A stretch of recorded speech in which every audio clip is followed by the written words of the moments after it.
अस्सलाम वालेकुम।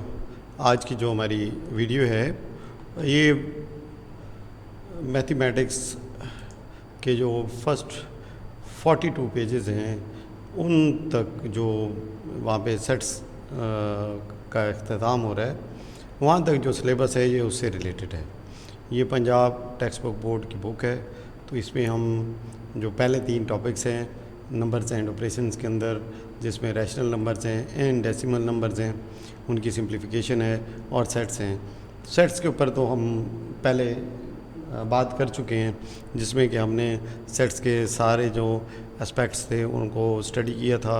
उसमें 141 MCQs मुख्तलिफ़ किस्म के जो इस बुक में कवर हैं और जो दूसरी बुकों में भी मौजूद हैं, उन सब को हमने कम्प्रिहेंसिवली स्टडी किया था। आज हम इसमें से रैशनल नंबर, डेसिमल नंबर और उनकी सिंप्लीफिकेशन के ऊपर बात करेंगे, ताकि कल जो सुबह हमने पेपर रखा हुआ है, जो टेस्ट रखा हुआ है, उसमें बच्चे अच्छे तरीके से परफॉर्म कर सकें। तो शुरू करते हैं आज।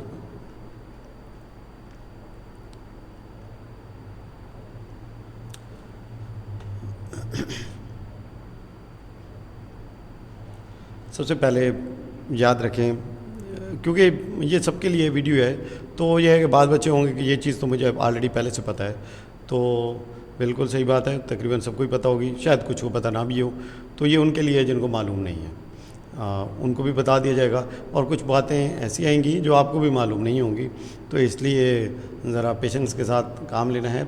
सबसे पहले हम नेचुरल नंबर के ऊपर बात करते हैं। नेचुरल नंबर वो नंबर होते हैं, नेचुरल नंबर ऐसे नंबर होते हैं जो 1 से स्टार्ट होते हैं और फिर आगे चलते जाते हैं। ये पॉजिटिव नंबर हैं सिर्फ। उसके बाद हमारे पास इनको n से ज़ाहिर किया जाता है, नेचुरल नंबर्स को n के साथ हम डिनोट करते हैं, जबकि दूसरे नंबर पे हमारे पास जो चीज़ मौजूद है वो कौन से इंटीजर्स हैं।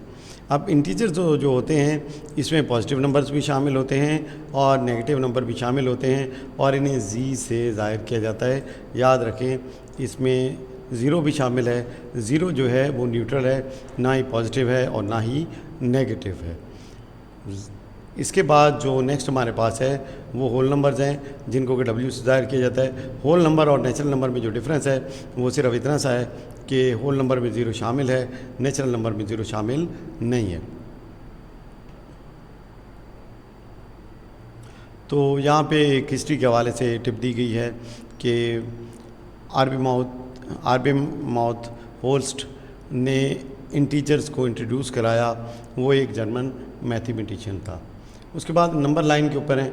याद रखें, नंबर लाइन के ऊपर ये आपको मालूम होना चाहिए, जब अगर बात होती है लेफ़्ट और राइट की, तो ज़ीरो से राइट साइड के ऊपर पॉजिटिव नंबर्स, जब पॉजिटिव इंटीजर होते हैं, और ज़ीरो की जो लेफ़्ट साइड है उसके ऊपर क्या होते हैं जी, नेगेटिव इंटीजर्स होते हैं। ज़ीरो ना ही नेगेटिव है और ना ही पॉजिटिव है, इसको न्यूट्रल नंबर या इंटीजर भी कहा जाता है।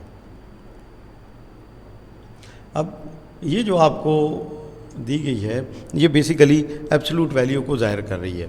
ये जो आपको ब्रैकेट्स की तरह नज़र आ रहे हैं, इनको जनाब अली क्या कहते हैं जी, एब्सोल्यूट वैल्यू को ज़ाहिर करते हैं। याद रखें, एब्सोल्यूट वैल्यू ना नेगेटिव होती है ना पॉजिटिव होती है।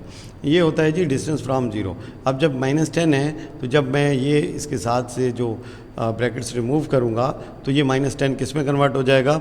अगर ये पेपर में सवाल आ भी जाता है कि जनाब अली आप इसकी वैल्यू बताएं, तो इसकी वैल्यू क्या होगी, ये रिमूव हो जाएंगे और हमारे पास वैल्यू क्या आ जाएगी, इसकी 10 आ जाएगी। तो -10 हो इसके अंदर या क्या हो इसके अंदर 10 हो, दोनों की वैल्यू क्या होती है, वो इक्वली होती है। तो इस चीज़ का ख्याल रखना है।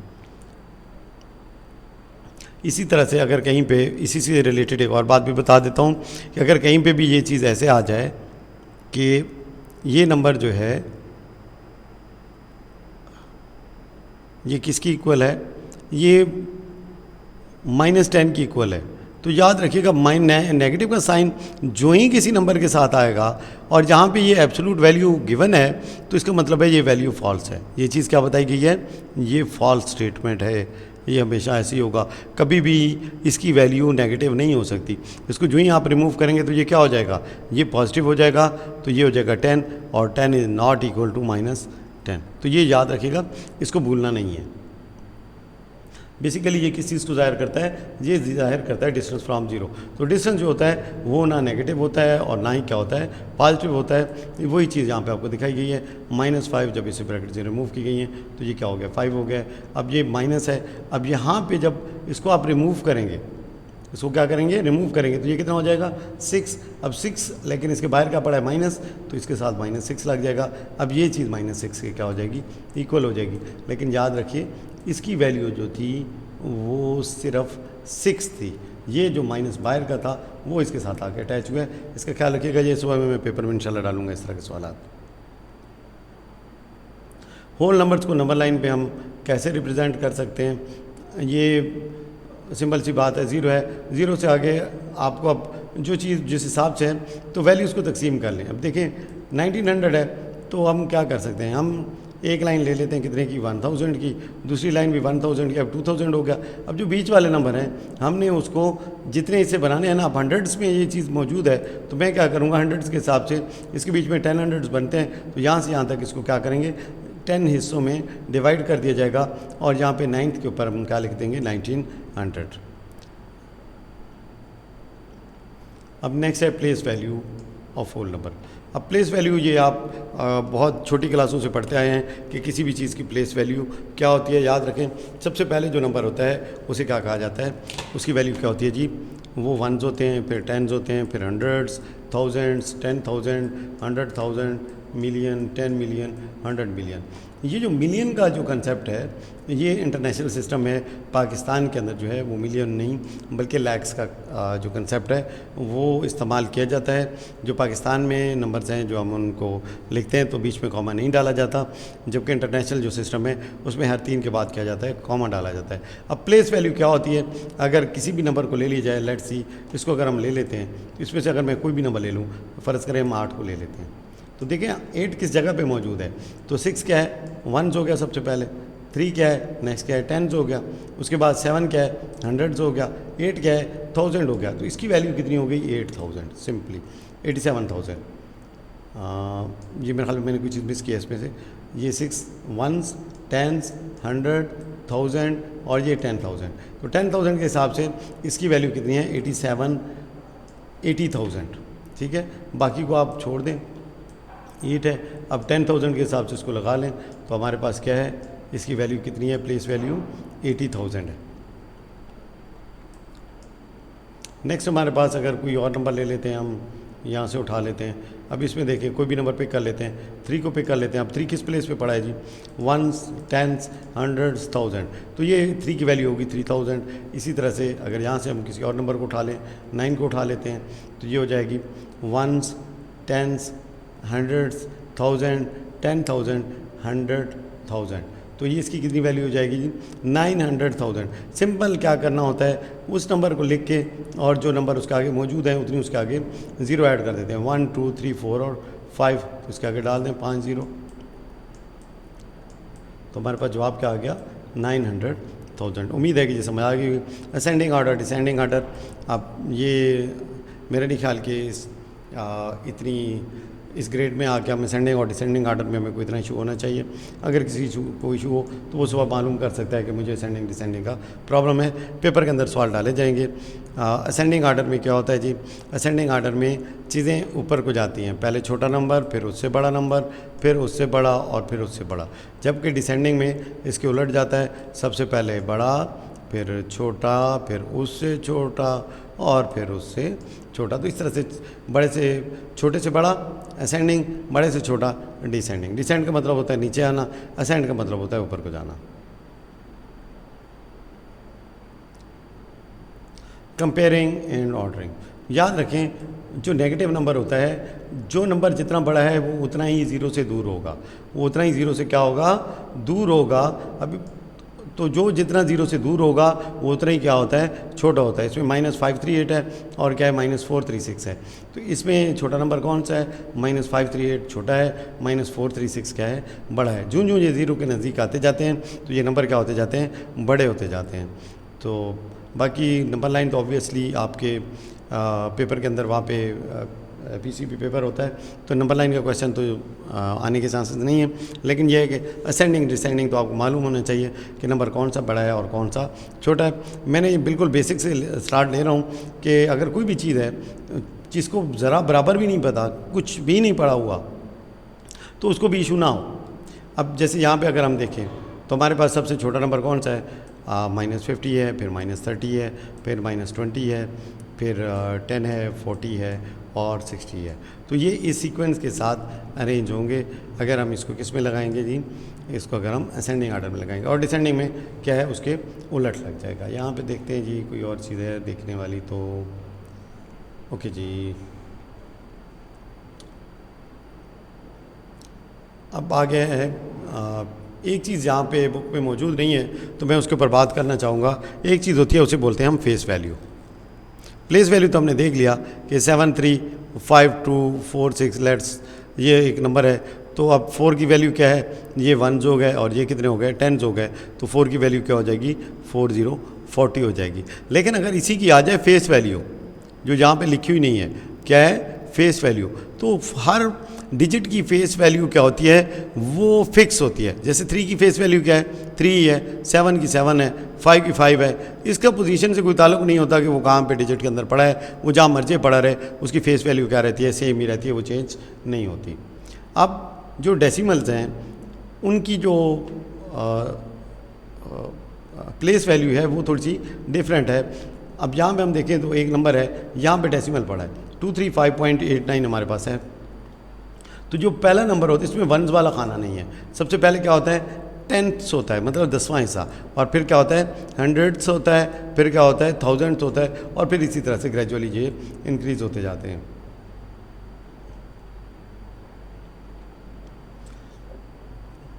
अब ये जो है कि कंपेयर करना है तो उम्मीद है कि अब कंपेयर करने में ना जब डेसिमल नंबर है तो सबसे पहले तो देखना है कि होल नंबर में क्या कोई नंबर छोटा है या बड़ा है। अगर तो होल नंबर के हिसाब से छोटा बड़ा है तो फिर तो बात उधर ही ख़त्म हो जाती है। लेकिन अगर डेसिमल में कंपेयर करना है तो इसमें थोड़ा सा बाद का इशू बन जाता है। जैसे मैं एक एग्जाम्पल देता हूँ, एक नंबर मेरे पास लिखा है 235.4 और दूसरी बात मेरे पास क्या पड़ा है 235.376। अब यहाँ पे बच्चे बाद का गलती कर जाते हैं कि ये तो 376 है और ये कितना है 4 है। तो जो डेसिमल होता है उसमें सिर्फ आपने किसको कंपेयर करना होता है, पहले को कंपेयर करना होता है। अब ये 4 क्या है इससे बड़ा है और 3 क्या है इससे छोटा है, तो पोजीशन को पोजीशन के हिसाब से कंपेयर करना है। इसमें ये नहीं आगे नहीं देखना। अब 4 बड़ा है 3 छोटा है तो इसका मतलब है ये नंबर बड़ा होगा और ये नंबर क्या होगा छोटा होगा। तो इसके अंदर ये मिस्टेक नहीं करनी है। मेरे ख्याल है कि बात क्या है क्लियर हो गई होगी।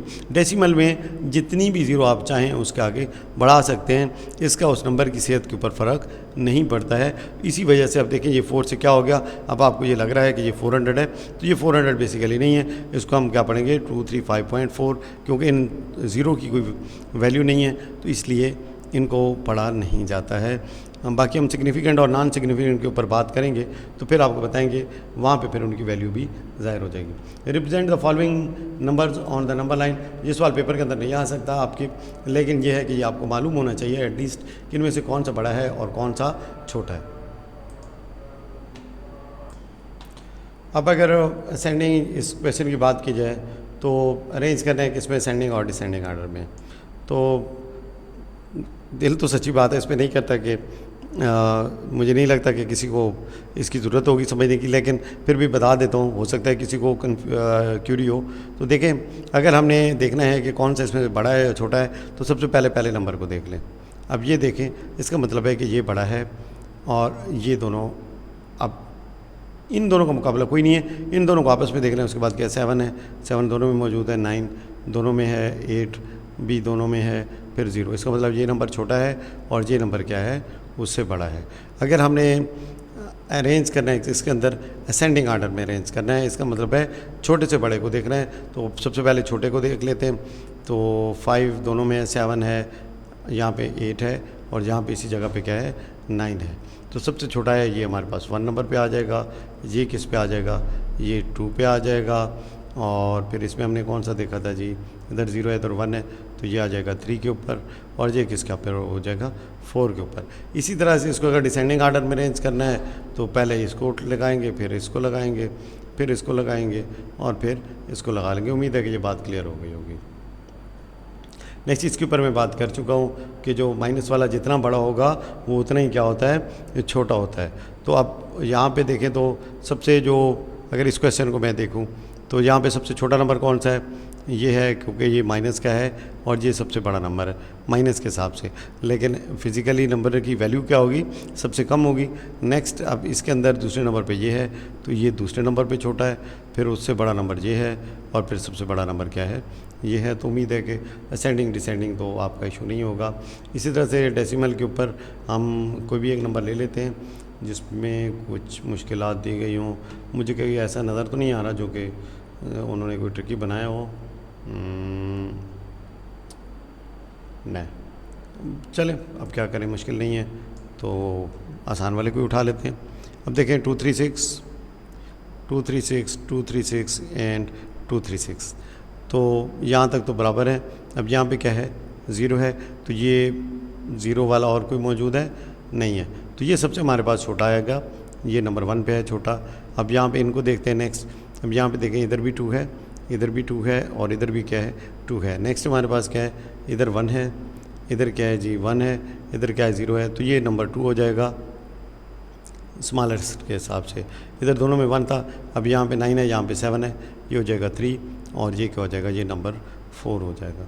तो अब अगर हमने असेंडिंग में लगाना है या डिसेंडिंग में, तो दोनों में ही बड़े आराम से आप इसको फिट कर सकते हैं। इसमें सिर्फ यही देखना होता है कि कौन सा नंबर किस जगह के ऊपर आ रहा है। नेक्स्ट है टाइप ऑफ फ्रैक्शंस।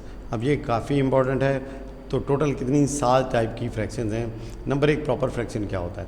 सबसे पहले आ जाते हैं कि फ्रैक्शन होता ही क्या है। फ्रैक्शन बेसिकली वहाँ पे लिखा जाता है जहाँ पे कि नंबर होल नंबर में या नेचुरल नंबर में नहीं आता, तो वहाँ पे नंबर को किस सूरत में लिखा जाता है, या तो डेसिमल में लिखते हैं या हम उसको फ्रैक्शन में लिखते हैं। और फ्रैक्शन और डेसिमल को फिर आपस में कन्वर्ट भी कर सकते हैं। अगर जो ऊपर वाला हिस्सा है, कोई भी नंबर एक ले लेते हैं, लेट्स से 6/7 है, तो जो ऊपर वाला हिस्सा है इसे क्या कहते हैं जी, इसे न्यूमरेटर कहा जाता है। और इसको क्या कहा जाता है, इसको जी डिनोमिनेटर कहा जाता है। अब जो पहले ही टाइप है वो है प्रॉपर फ्रैक्शन।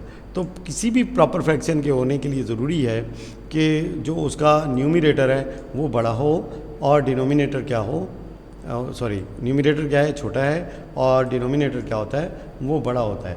इसका मतलब ये है प्रॉपर फ्रैक्शन बेसिकली यूज़ तब किया जाता है जब नंबर 1 से छोटा होता है। तो यहाँ पे जब न्यूमरेटर छोटा है और डिनोमिनेटर बड़ा है, इसका मतलब क्या है कि ये नंबर क्या है, 1 से लेस है। तो जब न्यूमरेटर छोटा है, डिनोमिनेटर बड़ा है, इसे कहते हैं हम प्रॉपर फ्रैक्शन। इम्प्रॉपर फ्रैक्शन उस सूरत में होता है जब न्यूमरेटर बड़ा होगा और डिनोमिनेटर क्या होगा, छोटा होगा। मिक्स फ्रैक्शन में होल नंबर और फ्रैक्शन दोनों को मिला के इस्तेमाल किया जाता है, इसे मिक्स फ्रैक्शन कहते हैं। और इसको कन्वर्ट जब हम करते हैं तो हर रिज़ल्ट जो होता है मिक्स फ्रैक्शन का हमेशा इम्प्रॉपर फ्रैक्शन की सूरत में नज़र आएगा। जैसे 3/2 है, तो इसको कैसे कन्वर्ट किया जाता है जी, सबसे पहले इसको नंबर को मल्टीप्लाई करेंगे, इसके साथ जो रिज़ल्ट आएगा उसमें जमा कर देंगे हम ये नंबर। तो 3 × 2 कितना हो गया जी 6, + 1 कितना हो गया 7, और नीचे क्या है 2, तो ये क्या हो जाएगा जी 7/2 इसका आंसर आ जाएगा। तो जब भी इसको हम कन्वर्ट करेंगे, याद रखें जब होल नंबर और फ्रैक्शन इकट्ठे मिला के लिखे हुए हैं तो ये क्या है, मिक्स फ्रैक्शन है। और जब इसको सॉल्व किया जाता है तो ये किस में कन्वर्ट हो जाता है, इम्प्रॉपर फ्रैक्शन में कन्वर्ट हो जाएगा। नेक्स्ट है यूनिट फ्रैक्शन। अगर न्यूमरेटर 1 हो, अगर न्यूमरेटर क्या हो 1 हो, तो इसे यूनिट फ्रैक्शन कहते हैं। इसी तरह से अगर कोई ऐसा फ्रैक्शन है जिसको रिड्यूस किया जाए, जिसको क्या किया जाए, रिड्यूस किया जाए और वो दूसरे में कन्वर्ट हो जाए, तो उसे क्या कहते हैं जी, उसे इक्विवेलेंट फ्रैक्शन कहते हैं। उसे क्या कहते हैं जी, इक्विवेलेंट फ्रैक्शन कहते हैं। अब जैसे ये 1/3 है और ये क्या है 2/6 है, तो इस जो 2/6 है इसको हम रिड्यूस कर सकते हैं। इसके ऊपर दोनों के ऊपर क्या आ जाता है, 2 का टेबल जाता है, तो 2 1 = 2 एंड 2 3 = 6। तो इक्विवेलेंट फ्रैक्शन वो फ्रैक्शन होते हैं जिनको कि जब किसी नंबर के साथ सिंप्लीफाई किया जाए तो जो रिज़ल्ट होता है वो दूसरे फ्रैक्शन के बराबर आ जाता है। उसके बाद लाइक फ्रैक्शन के ऊपर आ जाते हैं। लाइक फ्रैक्शन वो होते हैं जिसमें डिनोमिनेटर क्या होता है दोनों का सेम होता है। अनलाइक फ्रैक्शन वो होते हैं जिसके अंदर डिनोमिनेटर क्या होता है वो सेम नहीं होता। काफ़ी इंपॉर्टेंट चीज़ें हैं ये याद रखिएगा, इसके बगैर काम नहीं चलेगा। ये आपके जितने भी फ्रैक्शन के सवालात हैं उसके अंदर ये अक्सर इनका हिस्सा रहता है और अक्सर पूछ लिया जाता है कि ये जो है ये फ्रैक्शन की कौन सी टाइप है।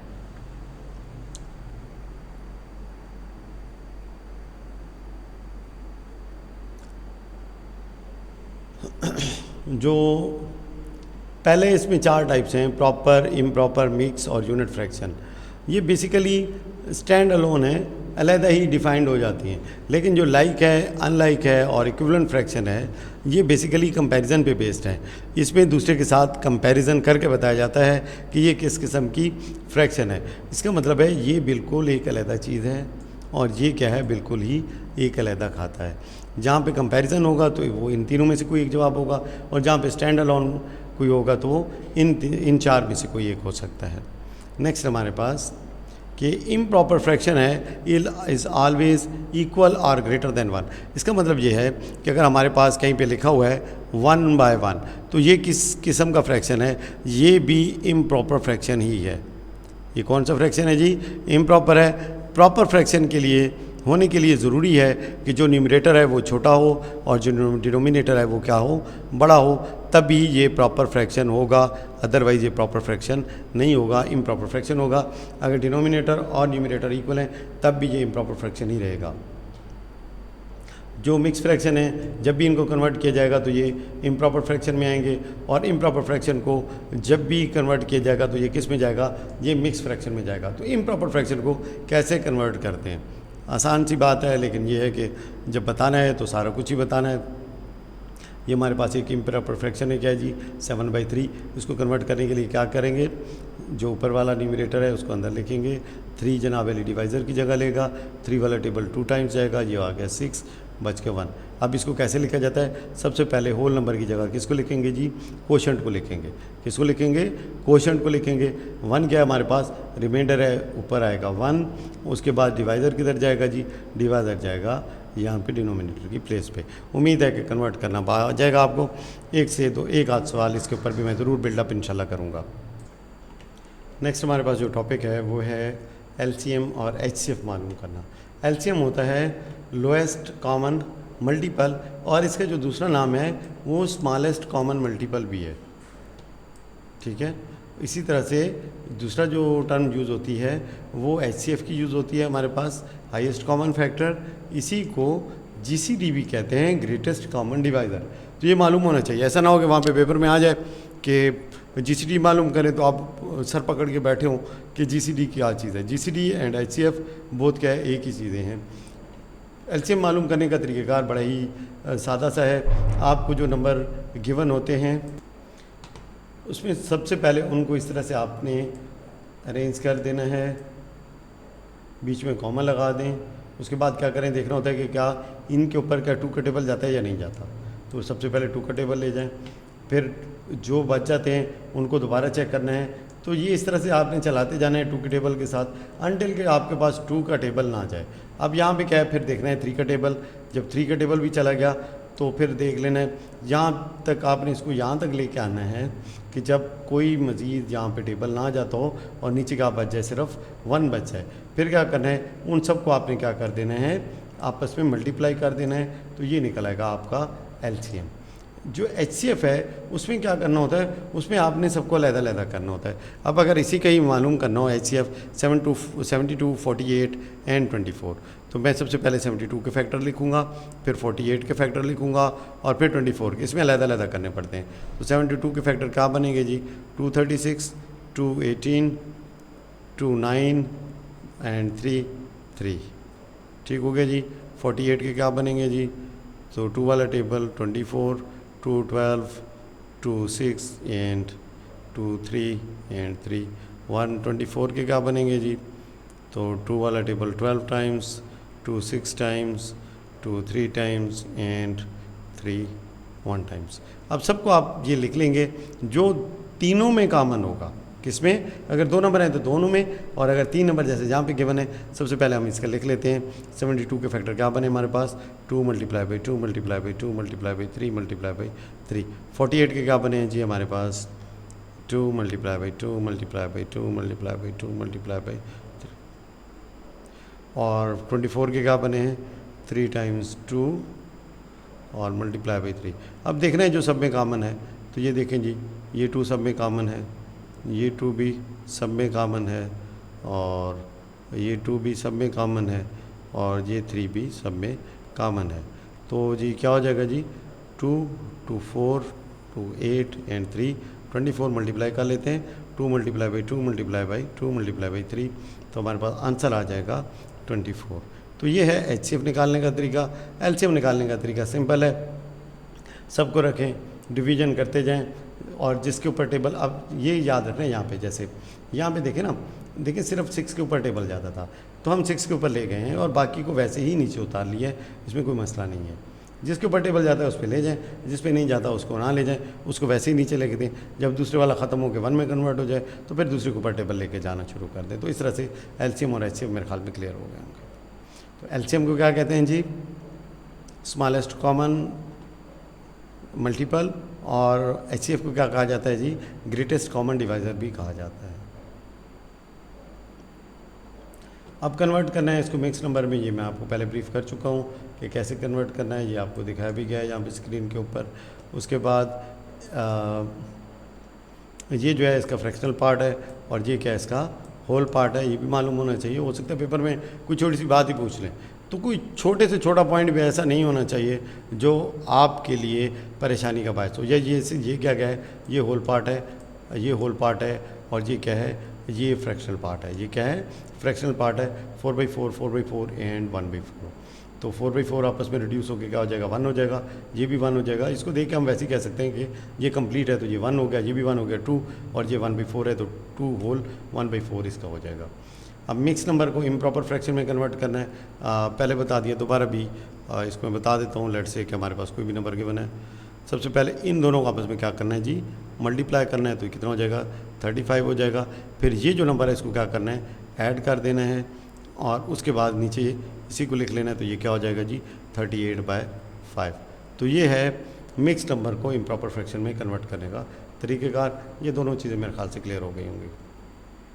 अब रैशनल नंबर है, सबसे पहले तो रैशनल नंबर की जो डेफिनेशन है ये आपको आनी चाहिए, फिर इसके ऊपर मैं इंशाल्लाह ब्रीफ भी करूँगा कि हम इसके ऊपर कैसे काम करते हैं, कैसे पहचानते हैं। तो रैशनल नंबर वो नंबर होता है, अगर डेफिनेशन इसके, a number that can be expressed in the form of P/Q, जिसको हम P/Q फ्रैक्शन फॉर्म में लिख सकते हैं, वेयर P/Q आर इंटीजर्स। मतलब यहाँ पे जो भी नंबर होगा उसको हमने किससे चेंज कर देना है जी, इंटीजर से चेंज कर देना है। मतलब नेगेटिव का हो नंबर या पॉजिटिव का हो, उससे फ़र्क नहीं पड़ेगा। ये अगर नेचुरल या होल नंबर होता तो कहानी डिफरेंट होती। अब अगर नेचुरल नंबर होता है तो उसका मतलब सिर्फ पॉजिटिव नंबर होते।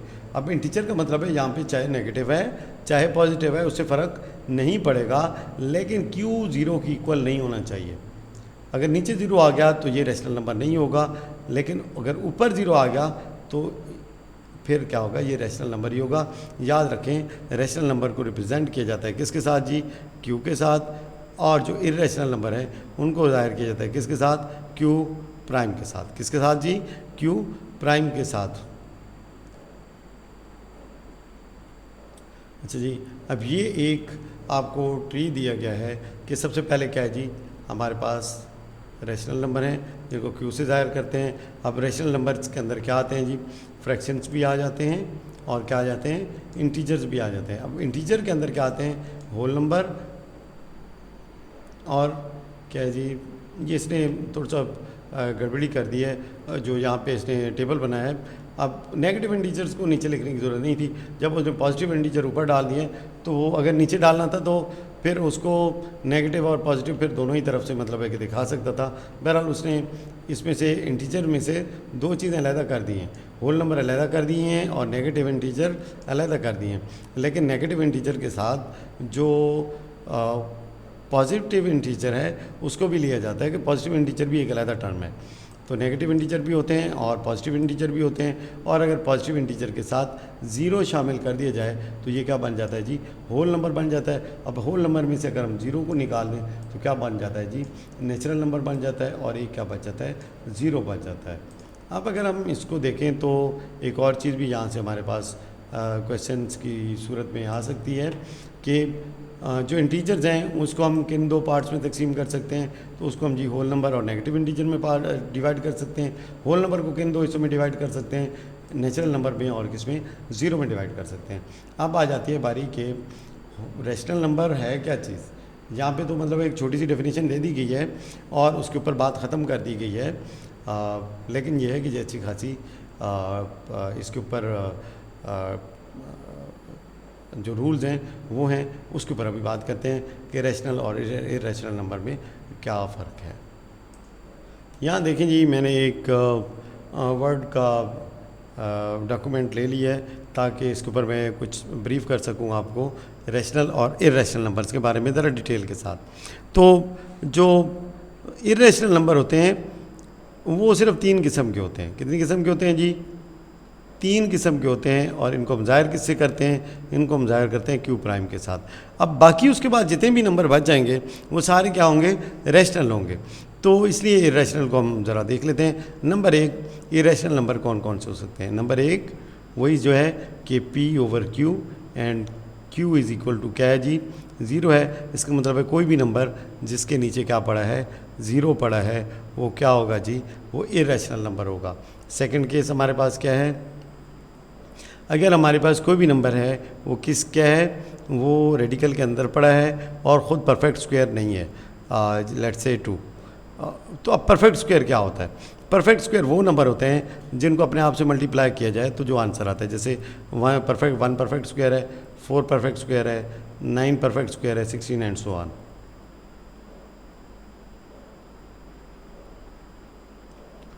अब परफेक्ट स्क्वायर में से कोई भी 1 है, 4, 9, 16, 25, 36, 49, 64, 81, 100, 121, 144, 169, मतलब चलते जाएं। जो भी जितने भी परफेक्ट स्क्वायर हैं अगर वो रेडिकल साइन के अंदर होंगे वो तो होंगे रैशनल नंबर। उसके अलावा जो भी नंबर जहाँ पे आएगा वो क्या होगा, इरेशनल होगा।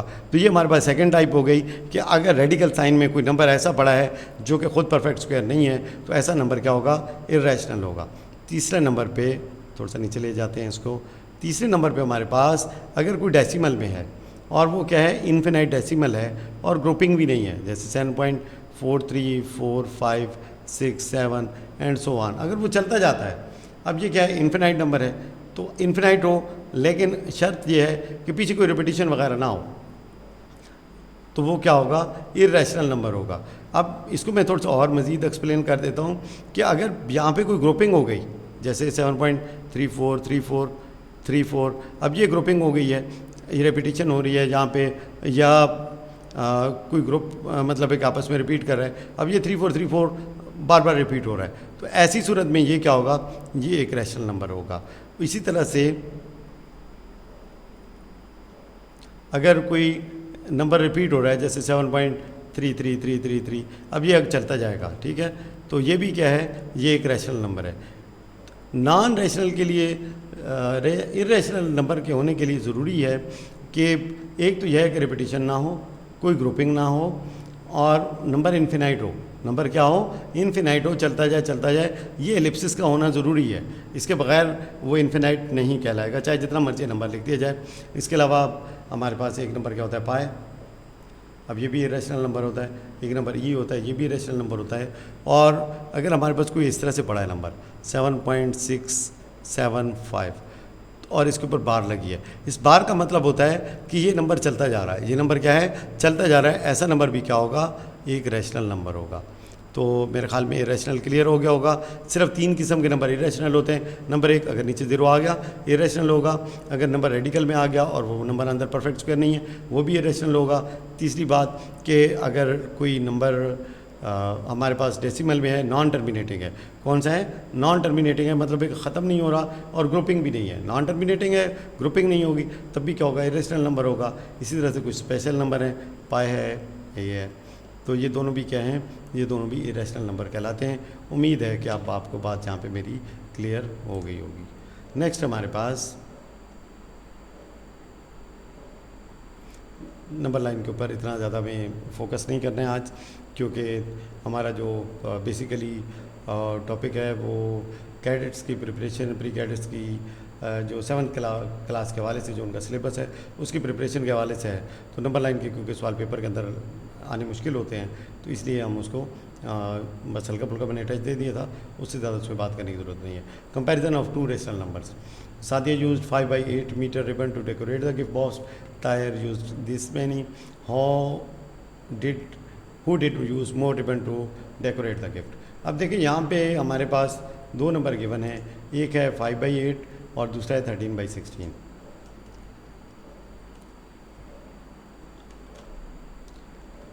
अब इन दो नंबर्स को हमने कंपैरिजन करना है। अब ये याद रखें, अब ये दोनों नंबर डिफरेंट हैं। अब हमें नहीं मालूम कि किसने जो है वो कंजम्पशन ज़्यादा किया है, तो उसका तरीक़ेकार क्या होता है, इन दोनों नंबर्स को देखें, इन दोनों नंबर्स को देखें। अब 2-3 तरीके हैं। सबसे जो आसान है आप लोगों के लिए क्या है कि ये जो नंबर है नीचे वाले डिनोमिनेटर, इसको मल्टीप्लाई कर दें, ये जो दूसरे साइड पे डिनोमिनेटर पड़ा है उसके साथ, ऊपर और नीचे दोनों साइडों में मल्टीप्लाई करना है। और ये जो है इसको क्या करें, ये जो डिनोमिनेटर पड़ा है इसके साथ मल्टीप्लाई करें। अब दोनों आपके डिनोमिनेटर क्या हो जाएंगे, इक्वल। 6 5 इज़ 30, 30/48 और 13 8 इज़ 104 डिवाइड बाई 6 8 48। अभी देखें क्लियर कट पता चल गया कि 30/48 इसने कंज्यूम किया है एंड 104/48 जो है वो दूसरे ने कंज्यूम किया है। तो ऐसी सूरत में जब डिनोमिनेटर इक्वल ना हो और कंपैरिजन करना हो तो सबसे पहला काम क्या करना है, डिनोमिनेटर को इक्वल कर देना है। तरीक़ेकार क्या होता है इक्वल करने का कि जो एक डिनोमिनेटर है उसको दूसरे के साथ ऊपर नीचे दोनों को से मल्टीप्लाई करा दें और जो दूसरा है उसको पहले के साथ मल्टीप्लाई करा दें, तो दोनों डिनोमिनेटर क्या हो जाएंगे, इक्वल हो जाएंगे। और उसके बाद आप कंपैरिजन कर सकते हैं। अब जब डिनोमिनेटर इक्वल होता है तो जिसका न्यूमरेटर बड़ा है वो बड़ा कहलाएगा और जिसका न्यूमरेटर छोटा है वो छोटा कहलाएगा। कंपैरिजन वाला हमने टॉपिक क्लियर कर दिया। अब नेक्स्ट है असेंडिंग और डिसेंडिंग ऑर्डर। ये भी सेम इसी तरह ही होता है। अब नेक्स्ट टॉपिक हमारे पास आया है कि arrange the rational numbers in ascending और डिसेंडिंग ऑर्डर। अब ये बेसिकली जो अरेंजमेंट होती है ये कंपैरिजन की ही एक शक्ल है। इनको हमने कंपेयर ही करना है। अब देखना है कि कौन सा इसमें से बड़ा है और कौन सा इसमें से क्या है, छोटा है।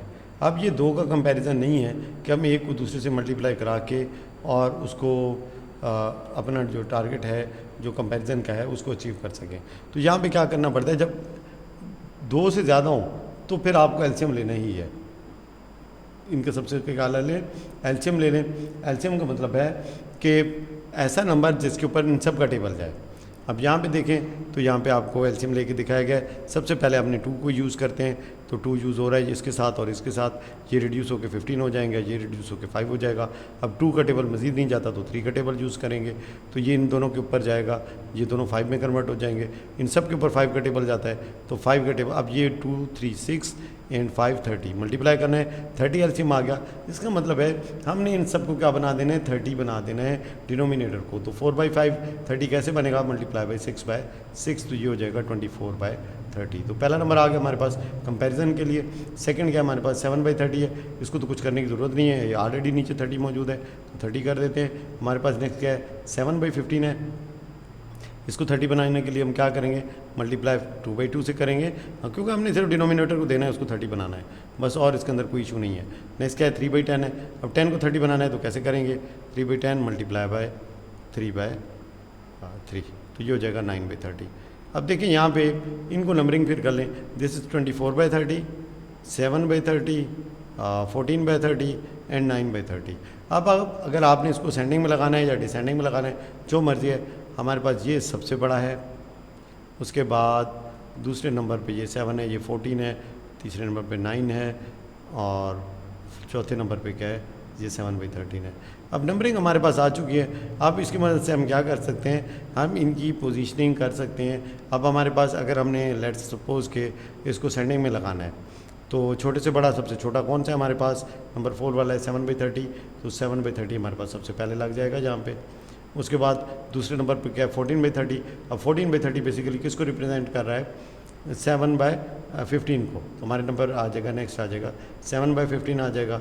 तीसरे नंबर पे हमारे पास क्या है 9/30, ये किसको रिप्रेजेंट कर रहा है यहाँ पे 3/10 को, तो हमारे पास आ जाएगा 3/10।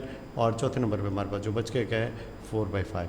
तो इस तरह से ये हमने क्या है असेंडिंग आर्डर में इसको अरेंज कर दिया है। तो सीक्वेंस क्या होगी, सबसे पहले क्या लिया गया है जनाब अली, इनका डिनोमिनेटर का एलसीएम ले लिया गया है। एलसीएम लेने के बाद हमने क्या किया है, डिनोमिनेटर को क्या कर दिया है, इक्वल कर दिया है, ताकि जो नंबर्स हैं उनका आपस में कंपैरिजन किया जा सके कि कौन सा नंबर बड़ा है और कौन सा छोटा है।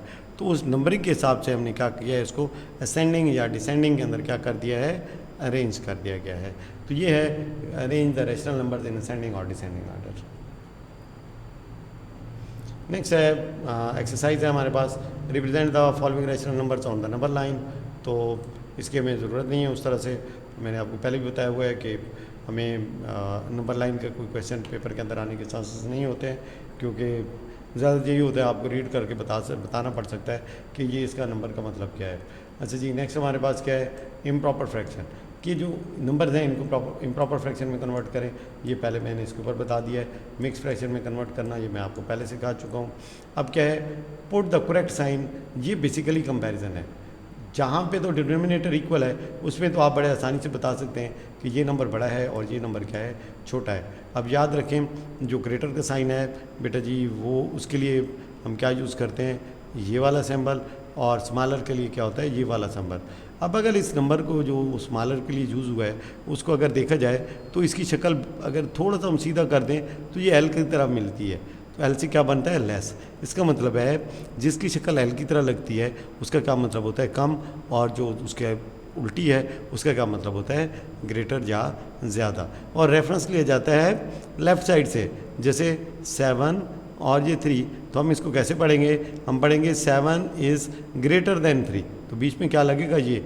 अब ये नहीं लगेगा, आप इधर से इधर नहीं पढ़ेंगे, ठीक है, पढ़ा कहाँ से जाता है, लेफ़्ट से राइट आपने पढ़ना है, ठीक है। अब जैसे इसको देखें तो इसमें मैंने आपको बताया कि जो माइनस का नंबर होता है वो क्या होता है, जो छोटा होता है वो बड़ा होता है। तो ये साइड बड़ी है, ये साइड क्या है, छोटी है, तो हम क्या सिंबल लगाएंगे यहाँ पे कि ये ग्रेटर है। अब इसी तरह से यहाँ पे दोनों डिनोमिनेटर इक्वल हैं, तो -19 छोटा है, तो यहाँ पे हम कौन सा सिंबल लगाएंगे, इसका लगाएंगे। उम्मीद है इन सबको आपने कन्वर्ट कर देना है, और कन्वर्ट करने के बाद आप देख सकते हैं कि कौन सा बड़ा है कौन सा छोटा है। तो इसमें भी वही है, कंपेयर करें इसको। देखिए आप डायरेक्ट कंपेयर नहीं कर सकते, मैंने आपको कहा है। अब क्या करें, इसको साइड को जो 2/7 है, अब इसको कंपेयर कराना है 2/5 के साथ, तो मल्टीप्लाई किससे करने हैं, नीचे 5 है, 2 नंबर है, मल्टीप्लाई हो सकते हैं आपस में, तो इसको 5/5 से मल्टीप्लाई कर दें, इसको 7/7 से मल्टीप्लाई कर दें, ये हो जाएगा 14/35, और ये क्या हो जाएगा जी 10/35।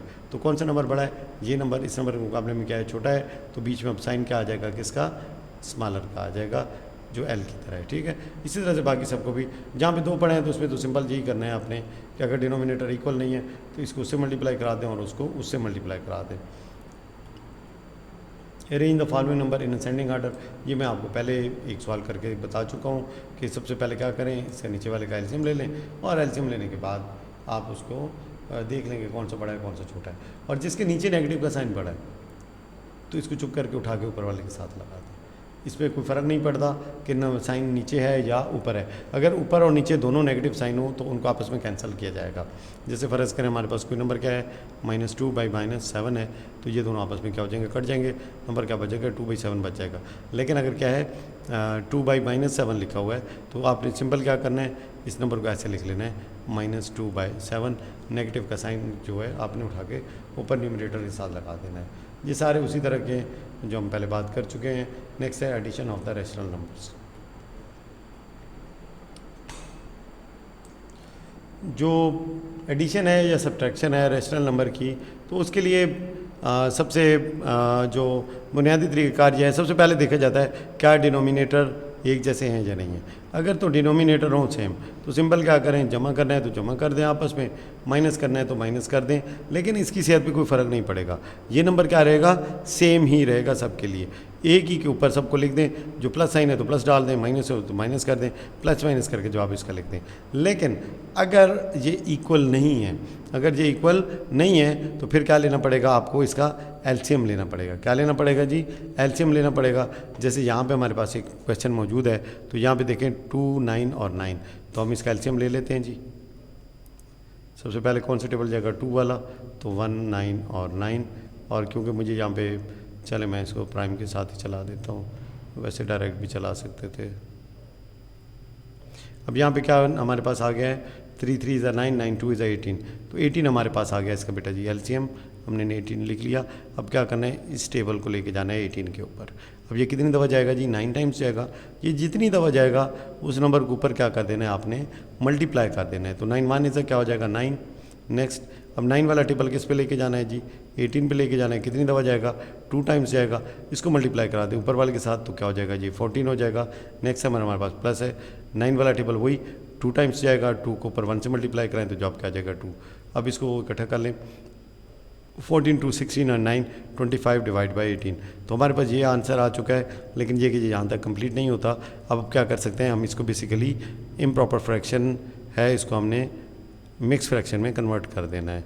18 माने तो 18, 7 मैंने बताया था, इसको लिखेंगे होल नंबर में, लिख लिया, रिमाइंडर ऊपर आएगा, लिख दिया, और जो डिवाइज़र है वो क्या हो जाएगा, ये नीचे चला जाएगा। अब ये भी याद रख लें, इसको रेडिकल साइन कहते हैं। ये जो साइन है, ये जो अंदर नंबर पड़ा है, इसे डिविडेंड कहते हैं। ये जो नंबर डिवाइड कर रहा है, इसे डिवाइज़र कर रहे हैं कहते हैं। ये जो नंबर ऊपर पड़ा है, इसे क्वोशेंट कहते हैं। और जो नंबर नीचे बच गया है, उसको उसका रिमाइंडर कहते हैं। उम्मीद है कि ये एडिशन और सब्ट्रैक्शन का आपको पता चल गया होगा। दोनों में सेम ही है, सिर्फ सिंबल का फ़र्क होता है। सिंबल जो भी मौजूद हो उसको आपने क्या करना है, यूज़ कर लेना है। और प्लस और माइनस जो भी है, प्लस करना है तो प्लस कर दें, माइनस करना है तो माइनस कर दें, इनमें कोई ख़ास फ़र्क नहीं होता। इसके लिए कोई और मेथड नहीं है, मेथड सेम ही है, सिर्फ प्लस और माइनस के साइन का डिफरेंस है। अब हमारे पास एक और क्वेश्चन मौजूद है, मे भी हो सकता है ये पेपर कैसा बन जाए। ज़्यादातर तो बच्चों को ये बड़े आराम से क्लियर होगा, लेकिन ये है कि अगर किसी को नहीं भी क्लियर तो मैं कहता हूँ करा दूँ इसको। अब देखिए, इन दोनों का एलसीएम लेंगे, आपको पता है क्यू और एस, अब आपस में कोई टेबल शेबल तो जाता नहीं है, तो ये दोनों ही एलसीएम में आ जाएंगे। अब क्यू वाला टेबल क्यू एस पे कितनी दफ़ा जाएगा, लेके देख लेते हैं जी। क्यू एस का टेबल क्यू पे, क्यू कट गया क्यू से, हमारे पास जवाब बच गया एस। एस को मल्टीप्लाई करेंगे पी के साथ, तो हमारे पास जवाब क्या आ जाएगा, पी एस जवाब आ जाएगा। इधर क्या आएगा हमारे पास, एस वाला टेबल क्यू एस पे कितनी दफ़ा जाएगा, Q S divide by S, S cut गया एस के साथ, क्यू बच गया, क्यू को मल्टीप्लाई किया किसके साथ, आर के साथ, जवाब आ जाएगा क्यू आर। तो यही हमारा आंसर है, P S plus Q R over Q S, ये हमारा इसका आंसर होगा। अब आ जाते हैं अगले क्वेश्चन के ऊपर, जो यहाँ पे हमारे पास एग्जांपल की सूरत में गिवन है। मैं कोशिश कर रहा हूँ कि जो बिल्कुल क्लियर कट चीज़ें हैं उनको तो थोड़ा थोड़ा ब्रीफ कर दूँ, और जो हल करने वाले हैं थोड़े उनको हल करा के बता दें, क्योंकि हम बेसिकली कंसेप्ट बेस्ड स्टडी कर रहे हैं, ताकि, और क्वेश्चन ये मैं बता रहा हूँ आपको, जो आपका पेपर है उसके अंदर क्वेश्चन, कोई भी क्वेश्चन बुक का क्वेश्चन नहीं होगा। No question will be taken from the book, सारे क्वेश्चन क्या होंगे, आउट ऑफ सिलेबस होंगे, ताकि आपका जो नॉलेज है वो अच्छे से टेस्ट किया जा सके।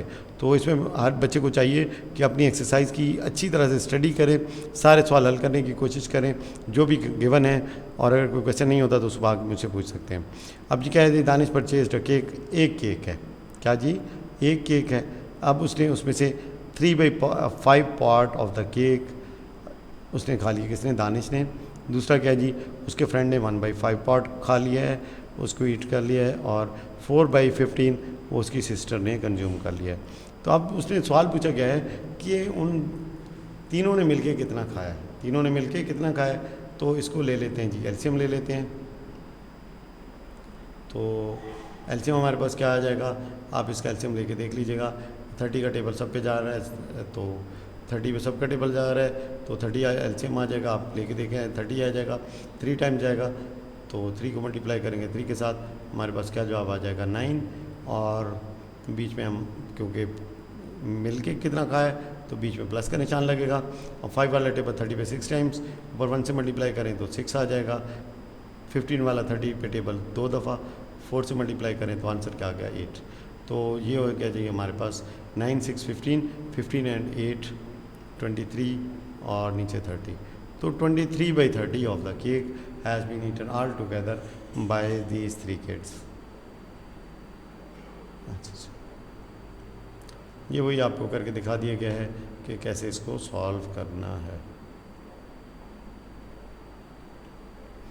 तो जो मैंने आपको बताया था कि अगर डिनोमिनेटर सेम है तो क्या करना है, ऊपर वालों को आपस में माइनस कर देना है। और याद रखें इसको आपने कोई भी नहीं छेड़ना, ये जैसे है वैसे के वैसे ही डिनोमिनेटर नीचे आ जाएगा। ऊपर वाले आपस में सब्ट्रैक्ट भी हो सकते हैं, ऐड भी हो सकते हैं, नीचे वाले की सेहत पे कोई असर नहीं पड़ेगा। अब ये सवाल है, इसको देखें आपके डिनोमिनेटर क्या हैं, तीनों इक्वल हैं। इसका मतलब है आपने इसका सिंपल एलसीएम 15 ही आ जाएगा, 15 रख लें। और ऊपर वालों को क्या करें, सिंपल यहाँ से 11 - 9 - 2, तो -9 - 2 -11, 11 - 11 डिवाइड बाई 15, 11 में से 11 गया तो 0, 0/15, तो 0/15 क्या होता है, 0 के बराबर ही होता है, तो इसका 0 आंसर आ जाएगा। अच्छा, बाकी नेक्स्ट हमारे पास जो कंसेप्ट है वो क्या है, एडिटिव इन्वर्स। ऊपर देख लेते हैं कोई और प्रॉपर्टी तो हमने मिस तो नहीं की है, नहीं। किसी भी नंबर का अपोजिट साइन जो होता है उसका एडिटिव इन्वर्स कहलाता है। जैसे 5 है, 5 का एडिटिव इन्वर्स क्या होगा, -5, -6 का एडिटिव इन्वर्स क्या होगा, 6, 13/5 का क्या होगा जी, -13/5। सिंपल क्या करना है, आपने उसका जो साइन है, प्लस है तो नेगेटिव कर दें, नेगेटिव है तो प्लस कर दें, ठीक हो गया जी। अच्छा, मल्टीप्लिकेशन ऑफ रैशनल नंबर्स, ये एडिशन से ज़्यादा आसान है। मल्टीप्लिकेशन की सूरत में क्या किया जाता है जी, कोई मैं क्वेश्चन देख लेता हूँ यहाँ पे, तब जिसको करा दें। सिंपल क्या करना है, जैसे ये हम यही ले लेते हैं 2/5 मल्टीप्लाई बाई -3/4 मल्टीप्लाई बाई -9/5। याद रखें जब मल्टीप्लिकेशन होती है तो ये आमने सामने मल्टीप्लाई होते हैं और ऊपर नीचे कटते हैं। अगर तो कटिंग हो सकती है तो कटिंग किधर हो सकती है, ये नंबर नीचे भी कट सकता है और क्लास में इसके साथ या इसके साथ कट सकता है। इसी तरह से कोई भी नंबर यहाँ पे ऊपर और नीचे आपस में कट सकता है। मतलब सेम टेबल अगर 4 हो दोनों के ऊपर तो दोनों को हम क्या कर सकते हैं, सिंप्लीफाई कर सकते हैं। और जब सारी कटिंग हो जाएगी उसके बाद क्या करेंगे, हम इन नंबर्स को आपस में मल्टीप्लाई कर देंगे। अब जैसे यहाँ पे है तो इसको इधर ये इसके करने की ज़रूरत नहीं है, सिंपल क्या करें, इस 2 को यहाँ इसके साथ डिडक्ट कर दें, ये बच के 2। अब इसको मल्टीप्लाई कर दें तो -3 -9 से मल्टीप्लाई हुआ तो माइनस माइनस प्लस हो जाएगा 27 और नीचे 5 5 25 और 2 कितना हो गया 50। तो ये आंसर आपके पास, ये जो पड़ा हुआ है। इतनी लंबी चौड़ी इसके अंदर कहानी करने की ज़रूरत नहीं है।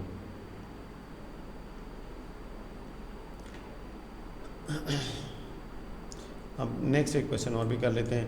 नूर और नाजिया ने अपने प्लांट किए हैं। जो हाइट है नूर के प्लांट की वो 15/4 है, नाजिया की प्लांट की 7/5 टाइम्स ऑफ नूर्स प्लांट। तो इसका मतलब है देखें, इसकी 15/4 है और उसकी है 7/5 टाइम्स है।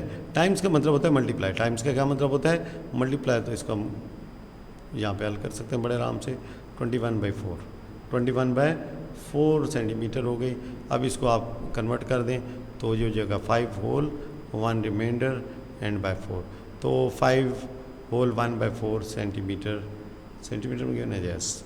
तो ये इसकी जनाब वाली हाइट निकल आएगी मेरे पास।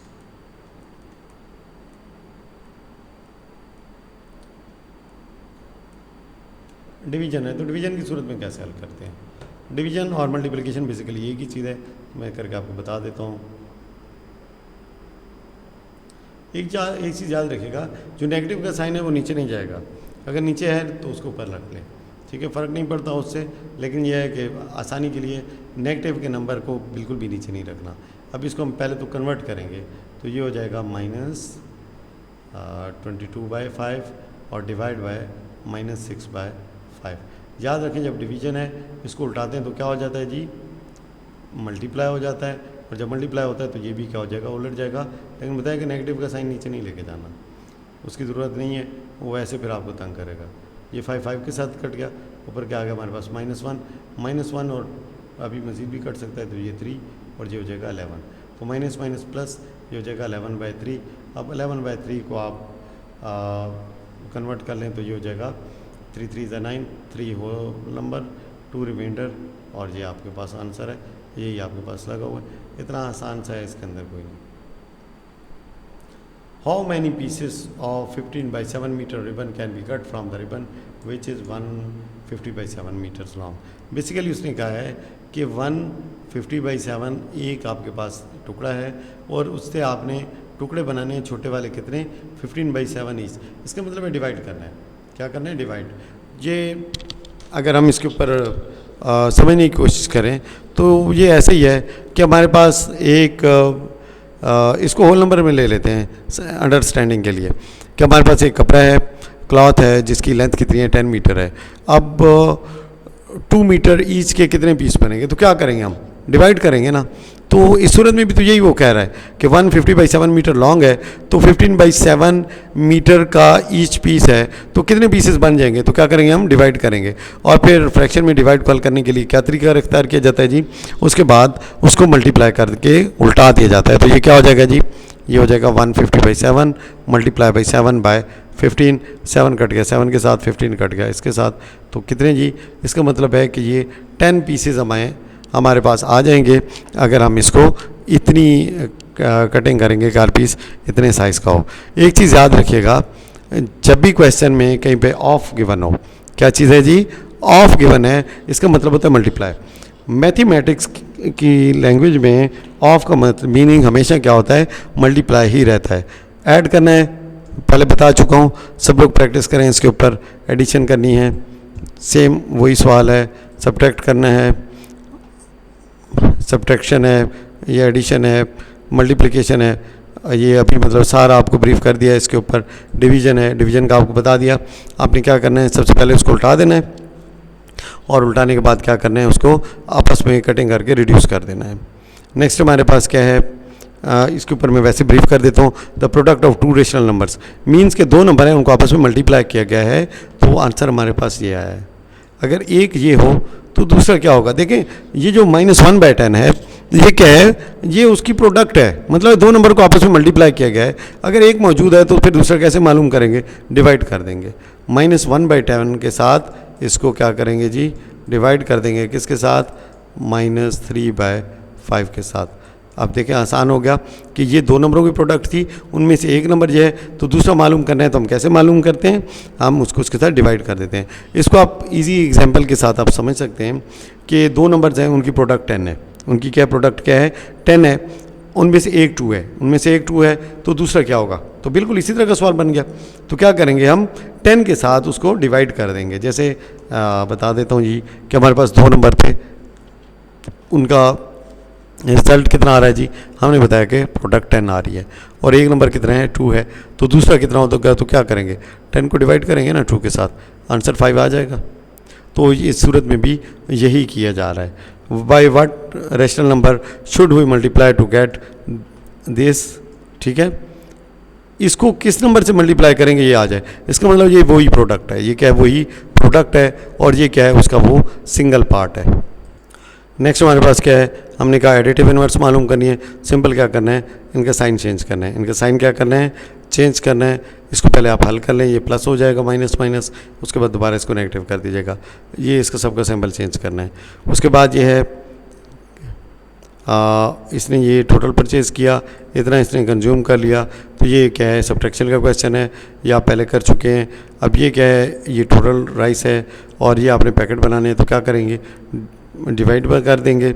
और उसने कहा कि 20 पैकेट्स हैं इतने मैस के, तो कितना होगा, तो मल्टीप्लाई करेंगे जब ऐसी सूरत होती है। तो इसमें ये आपको गिवन है, ये कंज्यूम हो चुका है, क्या करना है जी, सब्ट्रैक्शन करनी है।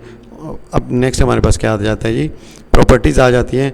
क्यूमुटेटिव प्रॉपर्टी क्या होती है, क्यूमुटेटिव प्रॉपर्टी बेसिकली ये है, अगर 2 नंबर हैं और उनकी जगह आपस में क्या कर दी जाए, चेंज कर दी जाए, तो जो आंसर रहेगा वो सेम ही आएगा। आंसर क्या होगा, सेम ही आएगा। ये पेपर के अंदर ये सवाल अक्सर डाल दिए जाते हैं। अब जिस बच्चे को उस क्यूमुटेटिव प्रॉपर्टी का मालूम है, वो बड़े आराम से उन सवालों कर लेते हैं। मैं एग्जाम्पल दे देता हूँ, जैसे फ़र्ज़ करें हमारे पास आया हुआ है क्वेश्चन के 307/254 प्लस 27/921 इज़ इक्वल टू, अब यहाँ पे हमें क्या गिवन है, हमें गिवन है जी 27/921, अब प्लस, और यहाँ पे क्या हमें ये गिवन है ये। अब देखें, अब अगर इसको हल करने बैठ जाएं तो पड़ जाएंगे मुसीबत में, लेकिन जिसको पता है कि कम्यूटेटिव प्रॉपर्टी में नंबर की जगह चेंज करने से फ़र्क नहीं पड़ता। अब देखिए यहाँ पे 2 नंबर थे, उनमें से इक्वेशन की दूसरी साइड पे ऑलरेडी एक नंबर मौजूद है, इसका मतलब दूसरा नंबर कौन सा होगा, वही नंबर जो पहला नंबर है। तो ये क्या, किसको यूज़ किया गया है, तो ये ज़रा जहन खोल के रखना है कि कम्यूटेटिव प्रॉपर्टी कहीं यूज़ तो नहीं हुई, तो यूज़ कर लें। इसी तरह से मल्टीप्लिकेशन की भी कम्यूटेटिव प्रॉपर्टी है कि दो नंबर अगर मल्टीप्लाई हो रहे हैं, पहला और दूसरा नंबर अगर इस साइड पे और दोनों साइडों पे सेम है, तो अगर उनकी जगह चेंज कर दी जाए तो रिज़ल्ट क्या आता है, सेम ही आता है। तो जैसे क्या है, 2 × 3 इज इक्वल टू व्हाट, 3 × 2। ये कौन सी प्रॉपर्टी है, commutative property of multiplication. Associative property में 3 नंबर्स यूज़ होते हैं और उसके बीच में क्या होती है, ब्रैकेट होती है। क्या होती है, ब्रैकेट होती है। एक में सिर्फ ब्रैकेट की जगह चेंज करते हैं।